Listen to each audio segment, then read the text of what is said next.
तुम्हारे फिंगरप्रिंट्स, तुम्हारी फोटो और तुम्हारी आइडेंटिटी का हर एक डाटा एक स्क्रीन पर फ्लैश हो रहा है और तुम्हें पता भी नहीं कि वो कौन देख रहा है और किस पर्पस के लिए देख रहा है। Scary right? वेल, ये डिस्टोपियन फ्यूचर हमारे सामने आ सकता था अगर एक केस इस देश में एक रिवॉल्यूशन ना लाया होता। दोस्तों, welcome to the right to privacy, the case that changed everything, the case that protects your privacy, the case that uphold your right to privacy. Hi, I am गौरव और आज की इस वीडियो में हम बात करेंगे एक ऐसे लैंडमार्क केस की जो इंडियन कॉन्स्टिट्यूशन के एक फंडामेंटल राइट को डिफाइन करता है। जी हाँ, राइट टू प्राइवेसी। ये केस है justice KS. Puttaswamy versus union of India 2017, जो हमारे फंडामेंटल राइट्स की लिस्ट में एक और इंपॉर्टेंट राइट्स को शामिल करता है। सबसे पहले बेसिक समझते हैं, आर्टिकल 21 कहता क्या है। ये हम सबको right to life and personal liberty की गारंटी देता है, लेकिन पर्सनल लिबर्टी का क्या मतलब है, इसका स्कोप क्या है, ये सवाल तब उठा जब 2017 में रिटायर्ड जस्टिस के.एस. पुट्टास्वामी और उनकी टीम ने आधार के मैंडेटरी होने को चैलेंज किया।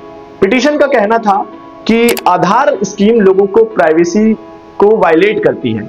गवर्नमेंट का कहना था कि आधार एक वेलफेयर स्कीम है जो सब्सिडीज और बेनिफिट को स्ट्रीमलाइन करने के लिए एक जरूरी प्रोसेस है।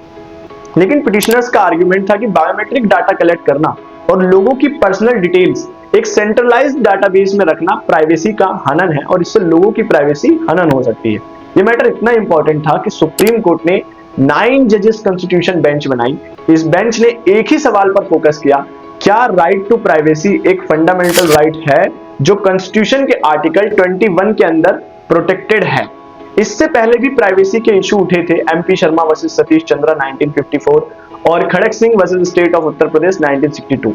केस में कोर्ट ने कहा था कि प्राइवेसी को एक्सप्लिसिटली फंडामेंटल राइट नहीं माना जा सकता, लेकिन वक्त के साथ नए केसेस और डेवलपमेंट्स ने प्राइवेसी की जरूरत को हाईलाइट किया। कोर्ट ने माना कि आज के डिजिटल एरा में प्राइवेसी और भी क्रूशियल हो गई है। आधार जैसे इनिशिएटिव्स लोगों के डाटा को वल्नरेबल बना सकते हैं। बेंच ने कहा कि राइट टू प्राइवेसी एक इंट्रिंसिक पार्ट है आर्टिकल 21 का और इसका वायलेशन अनकॉन्स्टिट्यूशनल होगा। 24 अगस्त 2017 को सुप्रीम कोर्ट ने अनएनिमस जजमेंट दिया और इसमें अपहेल्ड किया कि प्राइवेसी एक फंडामेंटल राइट है जो आर्टिकल 14, आर्टिकल 19 और आर्टिकल 21 के अंदर प्रोटेक्टेड है। प्राइवेसी के बिना पर्सनल लिबर्टी मीनिंगलेस है और गवर्नमेंट प्राइवेसी को सिर्फ रीजनेबल रेस्ट्रिक्शन के अंदर ही लिमिट कर सकती है, जैसे नेशनल सिक्योरिटी या पब्लिक इंटरेस्ट के लिए। ये जजमेंट सिर्फ आधार के लिए नहीं था, बल्कि पूरे देश के लिए एक प्रेसिडेंट सेट कर गया। इस केस ने डिजिटल एज के डाटा प्रोटेक्शन और सर्विलांस के ऊपर एक इंपॉर्टेंट डिबेट शुरू की। आधार के कंटेक्स्ट में भी कोर्ट ने कुछ सेफगार्ड्स इंप्लीमेंट करने का ऑर्डर दिया ताकि आधार से होने वाले मिसयूजेस को रोका जा सके।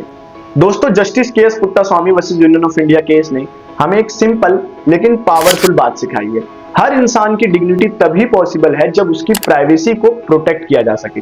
डिजिटल इंडिया का सपना तभी पूरा होगा जब सिटीजन्स का डाटा सिक्योर होगा। आपका क्या मानना है प्राइवेसी के इस राइट को और कैसे और स्ट्रॉन्ग बनाया जा सकता है इस लॉ को, बताएं और कमेंट में हमें बताएं कि अगली वीडियो आप किस चीज के ऊपर चाहते हैं, किस टॉपिक, किस केस लॉस के ऊपर चाहते हैं। तब तक के लिए थैंक यू सो मच। जय हिंद, धन्यवाद दोस्तों।